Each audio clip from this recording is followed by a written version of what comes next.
బాపట్ల నియోజకవర్గంలో 22వ వార్డు నాయకులుగా ఉన్నారు. అయితే ఆయనే మన తోట కృష్ణమూర్తి గారు. అయితే చూద్దాం సార్, బాపట్ల నియోజకవర్గంలో ప్రస్తుత రాజకీయాలు ఎట్లా ఉన్నాయి? నరేంద్ర వర్మ గెలుపుకి మీరెంత కారణమవుతారు? నరేంద్ర వర్మ అనే అతను ఒక పేదల కోసం పాటుపడతాడు. పేదల కోసం అర్ధరాత్రి వెళ్ళి ఫోను చేస్తే ఎన్ను తట్టుకొని వస్తాడు పేదోడి కోసం. పేదలంటేనే ప్రాణం ఇస్తూ ఉంటాడు. నాకు అందరం వద్దు, ఏమి వద్దు, ప్రజాసేవే నాకు ముఖ్యం. ప్రజలకు అందుబాటులో ఉండి నేను సేవ చేయడానికి వచ్చా. కానీ నా కన్న తల్లిదండ్రులు ప్రజల కోసం సాయం చేయమని చెప్పాను. ఒక వ్యక్తిగతంగా అతను బయటపడి చెప్పుకున్న వ్యక్తి కాదు, ప్రజల్లో నుంచి వచ్చిన మాట అది.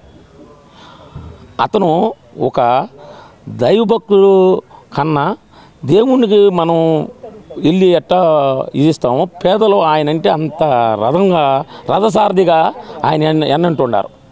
ఒక రథసారథి అంటే అతను మనస్తత్వం అనేది ఒక చిన్న పిల్లల మనస్తత్వం లాంటిది. వర్మగారు అనేది ఆ పేరులోనే ఉంది. వర్మ అంటేనే వరాలు ఇయటం అనేది ఆయన ప్రాధాన్యత. అయ్యా మా ఇంట్లో ఇవాళ నా పిల్లకి పుట్టినరోజు చేస్తున్నానంటే సరే అంటాడు, కానీ ఆయన ఇచ్చేస్తాడు. వరం అనేది ఇస్తాడు. అతనంటేనే ఒక పేదల్లో పెన్నిదిగా కష్టపడి అతను పైకి వచ్చాడు. కాబట్టి కష్టం అనేది తెలిసిన నాయకుడు, ప్రజానాయకుడు. ఇతనికి ఏ సాయం చేస్తే ఇతను అప్పు లేకుండా బతకగలడు. సమస్య లేదు, ఆ సమస్యకి ఎదుర్కొంటాడు అతను. ఇప్పుడు ఆల్మోస్ట్ బాపట్లో అన్నా క్యాంటీన్ అని మన ఆంధ్రప్రదేశ్లో తీసేసిన అతను ఆ అన్నా క్యాంటీన్ అనే దాన్ని నడుపుతున్నాడంటే అతని మనసు ఎట్లాంటిదో మీరు ఒక్కసారి వెనక్కి తిరిగి ఆలోచించక్కర్లా.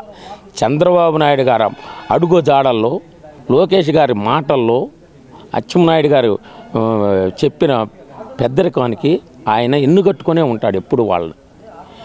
నాకు పదవి కాదు, నాకు ఎమ్మెల్యే వద్దు, ప్రజల సేవ నేను చేయటానికే ఉన్నా. మీ అందరూ నాకు ఒక వర్మని నేనేం అడగట్లా, మీరు ఇస్తానంటే నేను ముందుకు వస్తా. మరి అంత సహాయం చేసిన వర్మ గారిని మరి మీరు అందరూ ఆదరించి గెలిపించుకుంటారా? గెలిపించడానికి ముందడుగులో ఉన్న బాపట్లలో ఏకైక కాదు, 34 వార్డుల్లో కాకుండా మా బాపట్ల మండలం పంచాయతీలు మొత్తం కలిపి అతని కోసం ఎన్నుకట్టుకుని ఉన్నారు. మొత్తం A to Z. అది అతనికి తెలుసు, నేను గెలవనన్న విషయం అతనికే తెలుసు. కానీ ప్రజల కోసం పాటుపడేది ఎవరు? ఇవాళ సపోజ్ ఒక వ్యక్తి ఉన్నాడు, ఏమండి మీరు ఇప్పుడు మా నాన్నగారికి కొంచెం యాక్సిడెంట్ అయిందంటే ఇక్కడ చంద్రబాబు నాయుడు గారు ఫోన్ చేస్తాడు, కానీ ఇది ఆపేశాడు. సార్ ఒక్క నిమిషం అండి, ముందు ఆ యాక్సిడెంట్ అయిన అతనికి ఆదుకుంటానికి వెళ్తాడు. ఇది ఆయన ఒక అధికార పార్టీ ప్రతినిధి అయ్యుండి ఆయన ఫోన్ చేసిన, సార్ నా కార్యకర్తకి దెబ్బ తగిలిందండి, నేను ముందు దానికి వెళ్ళాలని అంటాడు. అసలు మనస్తత్వం వర్మ అంటే. వరాలు ఇయటంలో కానీ అతను పాటు పడటంలో కానీ ఒక్క వ్యక్తి ఇతను మన తన అనే లేకుండా మడిచిళ్ళు కలేసుకొని దూచుకొని వెళ్ళే అతను వ్యక్తి. అతను తక్కువగా రాజకీయంలోకి వచ్చిన 40 ఏళ్ళ నుంచి సీనియార్టీల కన్నా ఎక్కువగా సేవ చేసినాడు. మరి ఇక్కడ చూసుకుంటే ఎంత మెజారిటీతో బాపట్ల నియోజకవర్గంలో నరేంద్ర వర్మ గెలుపొందొచ్చు?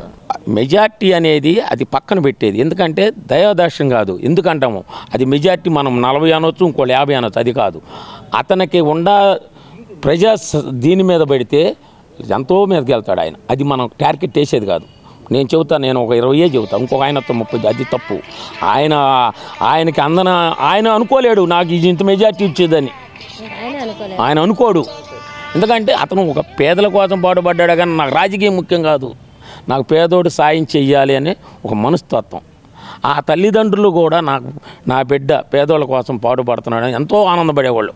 అయితే ఇప్పుడు ఈసారి ఖచ్చితంగా నరేంద్ర వర్మ గెలుస్తారని అయితే అంటారు. నరేంద్ర వర్మ గారు అనేవారు మనం 175 సీట్లలో ఫస్ట్ ఇన్ అయ్యి వచ్చేదే నరేంద్ర వర్మ గారు. అవునా? 175 సీట్లలో ఫస్ట్ ఇన్ అయ్యేది బాపట్లే. అన్నారు కదా, నరేంద్ర వర్మ గారు ప్రజాసేవల్లో ఎంత ముందుంటారు, ఆయన నిజంగా ప్రజల్లోంచి వచ్చిన ప్రజా నాయకుడు అని అంటున్నారు. 175 నియోజకవర్గంలో ఫస్ట్ గెలిచిన ప్లేస్ ఏదైనా ఉంటే వర్మ గారే ఫస్ట్ చూపించేదని అంటున్నారు. మరి చూద్దాము, మరి 2024 ఎలక్షన్ తర్వాత కౌంటింగ్లో చూద్దాం, మరి వర్మ గారిదే ఫస్ట్ పేరు వస్తుందో లేదో. మరి కెమెరామెన్ వలీతో శ్రావణి, RR9 న్యూస్.